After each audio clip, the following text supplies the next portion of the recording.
So out June 15th on 4K Ultra HD from Sony Pictures is In the Line of Fire 4K.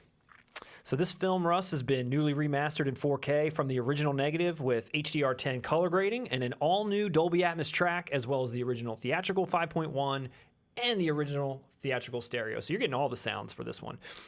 Again, nothing new in this set. All legacy features involved, audio commentaries with Wolfgang Peterson himself, deleted scenes, featurettes, all that kind of stuff. This movie, there's no fanfare coming out for this movie. I personally really like this movie a lot. I watched this movie a ton of times in the 90s, a ton of times. Clint Eastwood, this movie, and Pink Cadillac. I don't know why those movies I remember in the 90s the most, just constantly watching. I forgot Pink Cadillac even existed. I'll be thinking about that when I'm pissing on your grave.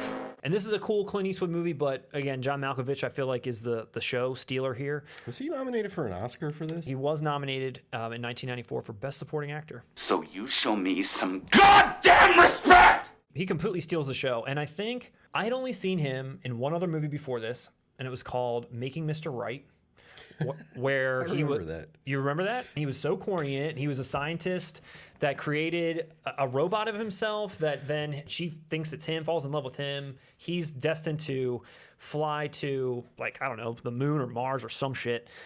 And it was such a weird, it was kind of like a weird, bizarre, quirky movie, right? But then, so that's all I knew him from. But then this one, you know, the dude, he's completely unhinged. The performance is completely wild. Do you know how easily I could kill you, Frank? Do you know how many times I've watched you go in and out of that apartment? Is this like the first movie where he really became, like, not known for being able to become an unhinged actor in films? Because I feel like I didn't know him from having that sort of range prior to this movie. And I feel like he's parodied at this point for being this, like, intense, enraged, goes from, like, being super quiet to being completely enraged in, like, a matter of seconds. Top 10 things that sound creepy when they're said by John Malkovitch. Number 8. You mean I get all these great funk classics on just one compact disc? Like, that's the stereotype for him. Am I wrong? Based on my age, this was probably the first movie I saw him as a villainous character, as a menacing character. I mean, there's so many scenes where John Malkovich in this movie is just fucking terrifying. Like so many of them.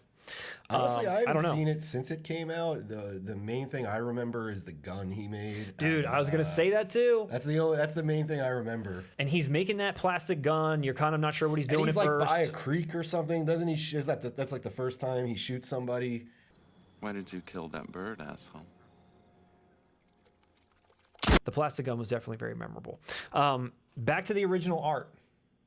Thank you for that. Clint running by the limo? It is. And it's exactly what they put out originally. It's great original art. The original Blu-ray that came out was some Photoshop floating head nonsense that's just, I hate when they do that. It makes no sense. The original art's back. Thank you for moving away from the terrible Photoshop jobs. Day one.